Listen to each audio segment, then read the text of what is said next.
There's something funny about dusk in the Neverglades. Ever since I was a kid, I remember staring out my bedroom window and watching the sun dip lower and lower in the sky, until at last it came to rest just behind Mount Palmer, and then it would stick there. For a solid half hour, the sun would refuse to set any further, as if it had hit some unbreakable barrier on the horizon. Sometimes we wondered if we could just stop one day, and leave us under an eternal sunset. But no matter how late it dawdled, there would always come a time when that sliver of light would slip below the mountain peaks and night would finally sweep in around us like it was supposed to. I'm in my 40s now, and even though the setting sun doesn't amaze me like it used to, I still find myself staring at it sometimes. Take tonight, for example. I strolled out into my backyard and found myself blinded by the little halo above the distant peaks of the mountains. Call me a poet, but it looked an awful lot like the yolk of a huge, molten egg. As the sun hovered in its usual spot, I got to work building a fire. I'd retained a thing or two from my years in the Boy Scouts, and it wasn't long before I had a little bed of flames burning in the fire pit. I blinked a few times. The sun had seared flashes of color into my eyes, and pulled the inspector's card from my pocket. The light shimmered off its mirrored surface and threw rainbows across the lawn. Dubious, I flicked the card into the flames below. It caught right away, spitting purple sparks into the air and letting out a faint hiss as it did. When I looked up, the inspector was standing by our tool shed.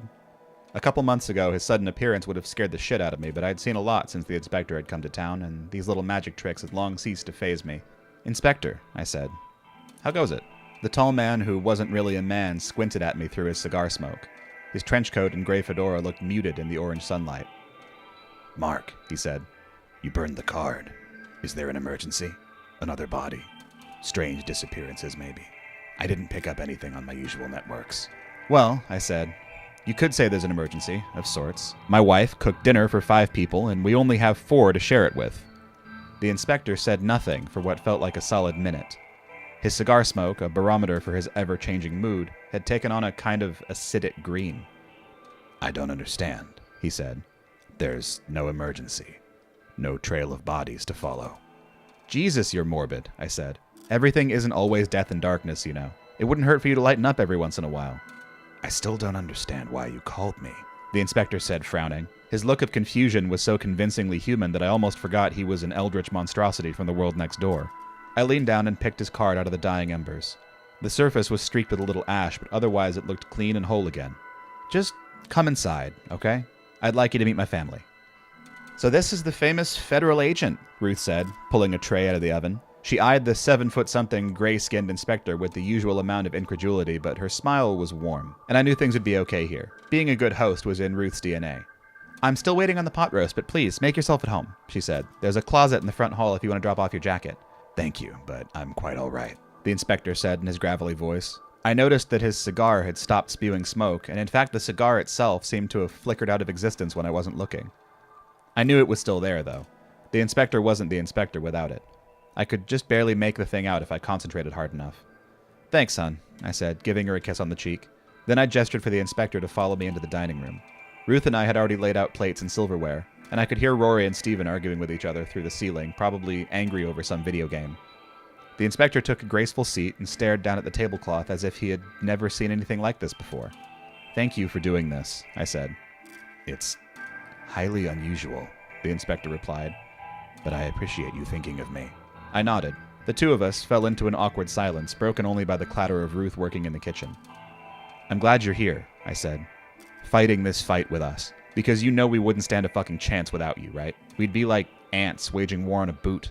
This is the least I can do." The inspector nodded dimly but didn't say anything. The boys had smelled the pot roast and were now wandering into the dining room, still bickering about quickscopes and hit points and other things that were surely outside the understanding of an old fart like me. They glanced at the inspector and somehow seemed to find him less interesting than video games. They joined us at the table as Ruth walked in with a steaming platter of pot roast and green beans and mashed potatoes. And so we ate. Or at least the puny mortals at the table ate. The inspector would bring bits of food to his mouth and the food would disappear. But I never actually saw him chewing. Probably shoving it all into a pocket dimension or something. Thank God no one else seemed to notice. I think the most rational minds censor that sort of stuff to avoid the risk of going bonkers.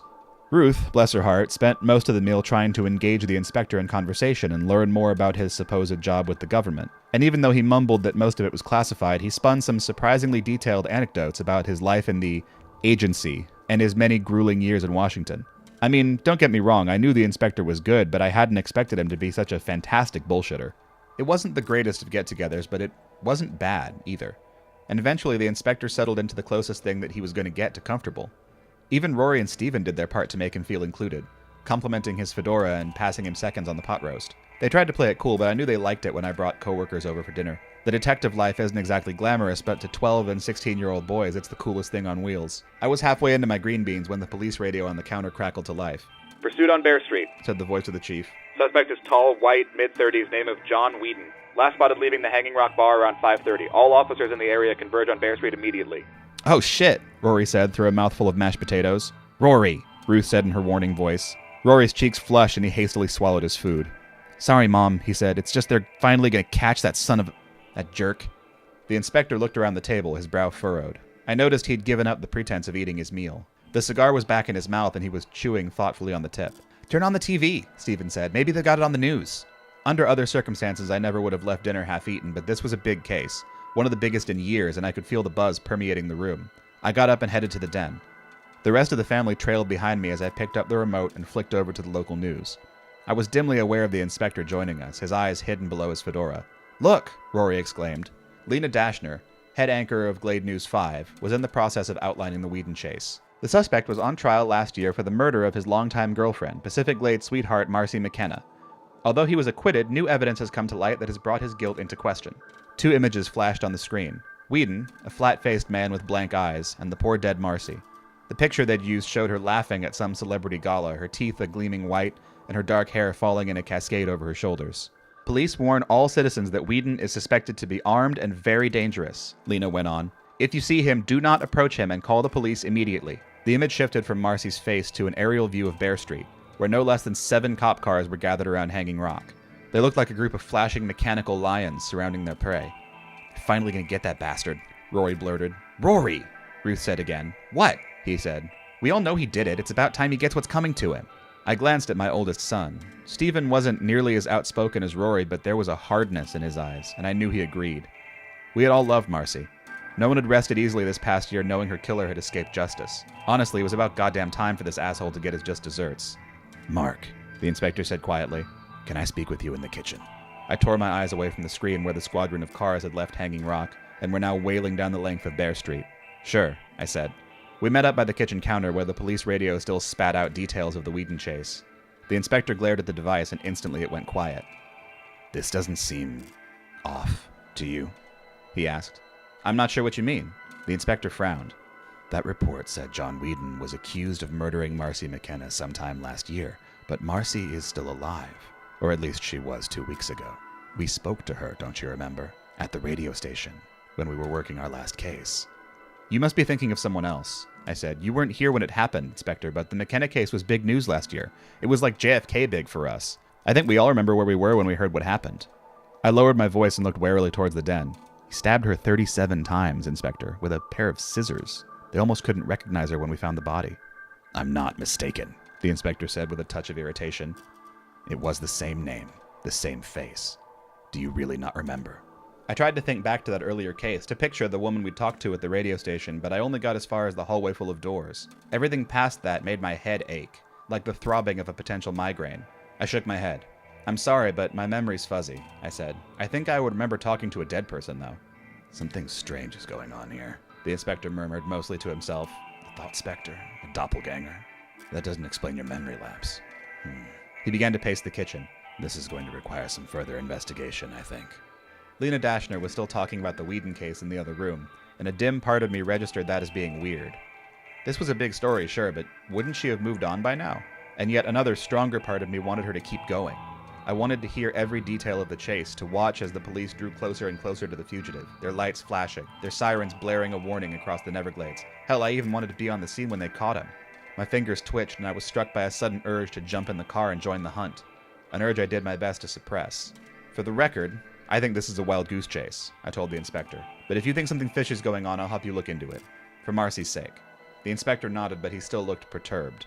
"I'll wait outside," he said. Then he was gone. Out the door in a cloud of yellow smoke. Real social butterfly, that one.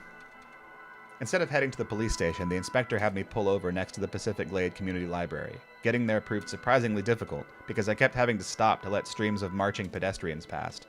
They were swarming into the streets, most of them clutching blunt objects of some kind.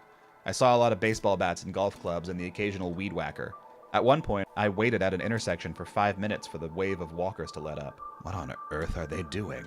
The inspector asked. It's Whedon, I said. Gotta be. He made a lot of people really angry, and now that he's being chased by police, I think their tempers finally boiled over. They want to find him first. I paused as a burly man walked past the windshield, clutching what was very clearly a rusty axe. The inspector and I watched as he lumbered down the street and disappeared around the corner. This is insane, the inspector said. I can understand people being angry, but this is a witch hunt. I think they truly intend to kill him. I said nothing. Murder wasn't at the top of my list, of course, but I wanted Whedon punished as much as the next guy. Even though I was hardly going to take to the streets about it, I understood the impulse. People could only take so much injustice before they snapped. The library parking lot was almost empty when we got there. I unbuckled and made a move to open the driver's door, but the inspector held me back. I have a feeling we may need to leave quickly, so leave the car running, he said. I won't be long. Okay, I said warily, but he was already gone. I watched as he swept up the front steps and slipped through the entrance. I'll be honest, I wasn't totally sold on this plan. The place would only be open for another hour or so, and I wasn't sure what he was expecting to find in there anyway. Plus, the longer we idled here, the more time we were giving Whedon to get away. I turned my eyes to the street and stared at the line of protesters as they passed. They marched with such purpose, such conviction, and I was struck by a sudden, powerful impulse to leave the inspector here and join the chase. My foot hovered over the gas pedal. It would be so easy to let it fall, to go tearing down the streets after the most hated man in the glade. But my thoughts were interrupted by the sudden reappearance of the inspector in the passenger seat. His brow was furrowed darkly, and the smoke issuing from his cigar curled around his ears in purple spirals. You said the Marcy McKenna case was the big news story of the past year? The inspector asked. I nodded. Then explain to me why I can't find a single newspaper article about the murder or the subsequent trial, he said. That can't be possible, I said, frowning. I remember waking up to the headline, "Local Celebrity Brutally Murdered." The newspapers had a field day with that one. Everywhere you went, people were reading about the case. I don't know, but you must have missed something, Inspector. He visibly bristled. I promise you I haven't, he said. And another thing, you said Marcy was a local celebrity. Can you tell me what she was famous for? God, I forgot how culturally illiterate you must be, I said. Marcy did everything. She was Pacific Glades' big breakout. She had a major role in Twin Peaks back in the 90s, and she did a lot of stuff on Broadway when her career really took off. She did charities and benefit shows and even shook hands with the president. She'd just come back to the Glade for a movie tour when she was murdered. The inspector said. Interesting.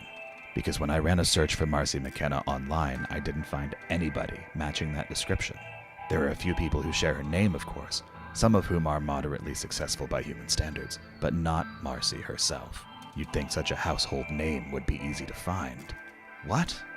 None of this made any sense. I clearly remember watching her in Twin Peaks. She was one of Laura Palmer's friends from school, had a season-long character arc and everything. There was a huge backlash when the network killed her off. Not that this means anything to you, of course. There is no Marcy McKenna credited in Twin Peaks, the inspector said. There is no Marcy McKenna on Broadway either, and there is no record that Marcy McKenna was ever murdered in Pacific Glade. What are you saying? I'm saying everyone in this town remembers a murder that never happened. They remember a celebrity who never was. There's no evidence that any crime ever occurred except your own memories of the event, and memories are malleable things. This is fucking absurd, I blurted, feeling suddenly angry. You're telling me the entire Glade has it wrong? That this whole thing is just a figment of our imaginations? I find it really fucking hard to believe that we're all sharing some hallucination. 2 weeks ago, the dead were rising, the inspector said. Compared to what we've seen so far, this is hardly an unusual case. I don't believe you, I said. It was hot-headed of me, granted, but I was seething inside for reasons I couldn't quite define. I'm not going to let you shit all over Marcy's memory. The inspector moved faster than my eye could track, and suddenly his hand was on my forehead, his ashen skin cold against mine. The rage I'd been feeling melted away like an icicle in the hot sun. As the inspector withdrew his hand, I felt the stirrings of anger come back, but they were faint, subdued. In some ways, they didn't quite feel real. The emotion was artificial. It hadn't come from inside me. What the hell is going on here? I asked quietly.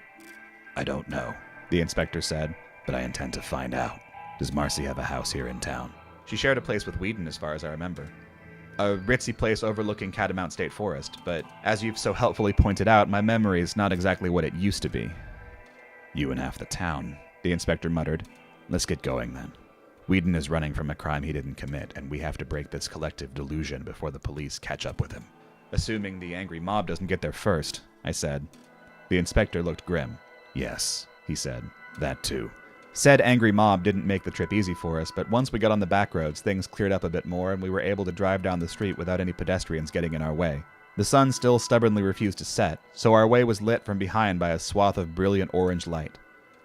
My cruiser cast an elongated shadow on the road in front of us. The sunlight grew scarce as we entered Catamount State Forest, and the shadows of 1,000 scraggly trees brushed against our own, creating a patchwork pattern. We rocketed through the woods, climbing higher and higher, the trees giving way to clearings with picnic tables and fire pits, until at last we rounded a corner and found ourselves face to face with Marcy McKenna's old house. I had described the place as ritzy, but it was a lot simpler than I remembered. Just a one-story cottage with a ring of rose bushes and blue-painted shutters. Not quite sure where the memory of opulence had come from. I parked the car and the inspector and I got out. The shutters were all closed and it felt like nobody was home. There was no car in the driveway and no sound from inside. The inspector strode out to the front door and rapped sharply on the wood. "John," he said. "John Whedon. Are you in there?" No response from inside. Unperturbed, the inspector stepped down and circled around the house, sticking close to the line of rose bushes. I kept a hand on my holster and followed him. Halfway around the building, we found a shutter that was hanging half open. The inspector gingerly pried it all the way. The window behind it was blocked by a set of dark blinds that fluttered slightly, probably due to some inner ventilation system. "Now what?" I whispered. The inspector gestured with one finger and the blinds slid upward. Purple light spilled through the opening, so bright I couldn't look at it directly. I could make out the vague shape of it, though. The light was streaming through a jagged gash in the air, a lightning bolt-shaped tear that floated impossibly in the middle of the living room. There were bookshelves and chairs and a solitary lamp, but the purple light gave them all a faded pallor, like it had sucked the color straight out. The glow was so overwhelming I almost didn't see the person standing directly behind it. She was a dark-skinned woman, a little younger than me probably, in a flowing white blouse. Wind from the rift whipped back her hair and brought goosebumps to her outstretched arms. Her eyes were wide but vacant, and the light flickered in them like dots of purple fire. I recognized her at once. It was Marcy McKenna. "She's alive?" I croaked. The inspector shot me a withering look and dropped the blinds again. "I'm not the type to say I told you so, Mark, but honestly, what did you expect?" "Not that," I said, pointing at the window. "Jesus, I saw the crime photos after her murder, and I still have nightmares about her hacked-up face. I remember attending the funeral and watching her father break down sobbing in the middle of his speech. These things are real, don't you get it? I don't care if that is Marcy in there. My memory tells me she's dead, and if I can't trust my own brain, what else do I have?" "You have me," he said. He strode to the front door, reared back, and smashed through the frame with one mighty kick. I watched numbly as the door teetered on its broken hinges and went crashing into the foyer. I was still too in shock to move, but the inspector strode inside on those silent footsteps of his. His trench coat billowed out behind him. The inspector clearly didn't care about trivial human things like laws and property lines, but I did, and goddammit, I couldn't just keep breaking into people's houses. Not even if the occupants of said houses were supposed to be dead. It took some serious effort to get my feet moving, but move them I did. And before long I was climbing over the busted door and into the front hall of Marcy's house. I caught a whiff of the inspector's cigar. It had a pungent, earthy smell, and traced the man himself to the room with all the light. He stood in the threshold and stared at the anomaly. It was even brighter in here than it was outside, and I could hear faint whispers for the first time. Guttural words in some unknown language floating out of the rift. Marcy's shadow stood between us and the light, although stood isn't quite the right word. Her bare feet hovered a solid 3 inches above the carpet. "Marcy," the inspector said softly, the way you might speak to a dog that's been known to bite. "Marcy McKenna, can you hear me?" If Marcy heard, she gave no sign. The rift continued to whisper and the light continued to spill out of it, rippling like water. "Don't!" I hissed, but the inspector had already reached out and grabbed her arm. His grip was light, but her reaction was immediate and violent. She arched her back and let out a shriek that shook the glass on the windows.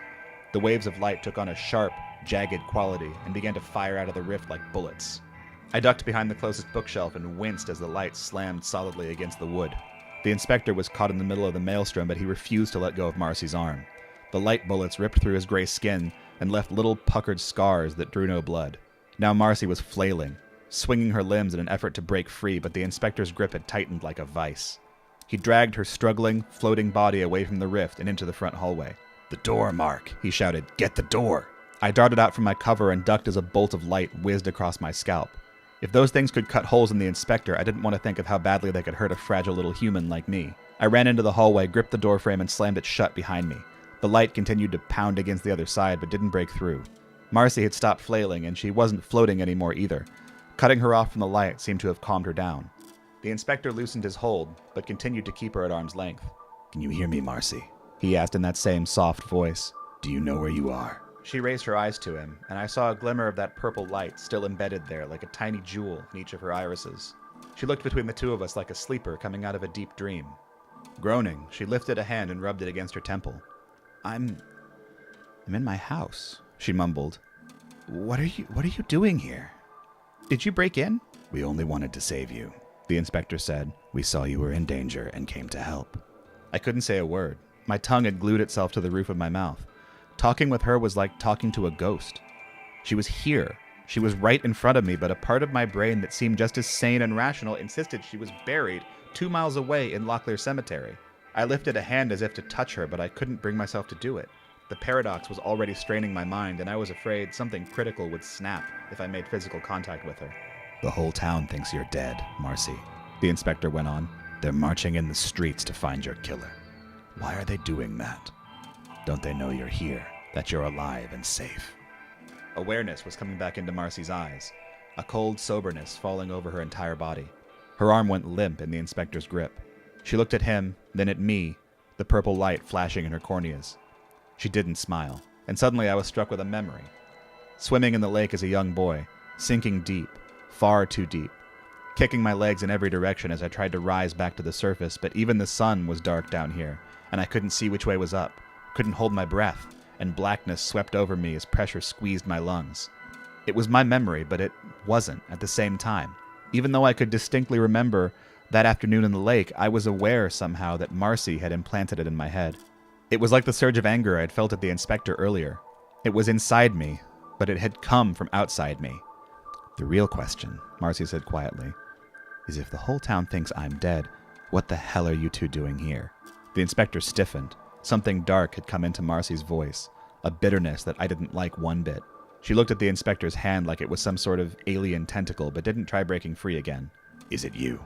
The inspector asked. Are you the one giving these people false memories? Marcy glared at him. The jewels of light spun in her eyes, and I got the sense that she was trying to broadcast some sort of nightmare into the inspector's brain, but if it worked, he didn't show it. He chewed the end of his cigar and blew a pink smoke ring down the hall. So you effectively faked your own death, he said. You turned yourself into a star, and John into a pariah. But why? Why go to such extremes? In response, Marcy grabbed her arm and yanked back the sleeve of her blouse. The skin of her forearm was lined with thin, horizontal scars. Some of them looked sore and fresh. I was struck with another memory that wasn't my own, dragging a razor blade across my skin, cutting ribbons into the flesh. The memory of the pain made my arm throb. Because John is an abusive fuck who deserves every second of this, she hissed. Because he brought me so low that I mutilated myself for him. Because I can't hit back, but this town can hit for me. I made them love me. I can make them kill for me, too. All it takes is one person to throw the first stone. I felt chills run down my arms. The inspector stared at her for a few seconds and then pulled me aside so we could speak privately. He kept one eye on Marcy as he did so. She remained in her crouched position, in no apparent hurry to go anywhere. I'm the only one who stands any chance of closing that rift, he said. You need to go back to town and contain the mob before they kill John. How? I asked. Christ, Inspector, there's so many of them and I'm just one guy. How can I change their minds? I can't exactly tell them Marcy's alive. I'm looking at her right now and I still don't quite believe it. Listen to me, the inspector said. She may be controlling their thoughts and memories, but she can't control their actions. Every choice they make is still a choice. If you appeal to their better nature, convince them that they're above such pointless violence, you might stall them long enough for me to do what needs to be done here. No one has to throw any stones today. What needs to be done? I repeated. I looked past him at Marcy's slouching form, her eyes dark and wary. If we play our cards right, everybody survives the night, he said. But that doesn't happen unless we act quickly. I can handle things here. You need to go. Now. My mind was on edge, and I was pretty sure it had nothing to do with Marcy's mojo. This anxiety was 100% homebrewed Hannigan, but I didn't let it keep me from moving. I left the inspector in the hallway, ran back to my cruiser, and revved the engine. The house's front door was still knocked absurdly back on its hinges, and in the opening, I saw the inspector's shadow lean over Marcy and passed a hand over her forehead. He looked like a priest issuing last rites to a dying patient. Marcy shuddered and went limp. I backed out of the driveway and spun the cruiser around, but the route back through the forest was suddenly a lot more treacherous than it had been 10 minutes ago because the mob had spread. People roamed across the streets in large clusters, everyone clutching a makeshift weapon. Everyone looking ahead with a cold, grim resolve in their eyes. I could barely go 10 feet without another swarm of them stepping out in front of my car. My headlights washed over them, but no one looked back at me. It was clear there was only one thing on their minds. Whedon. As I watched their procession move steadily down the street, I pictured a cliff in my mind, and the crowd pushing forward to the lip of that precipice.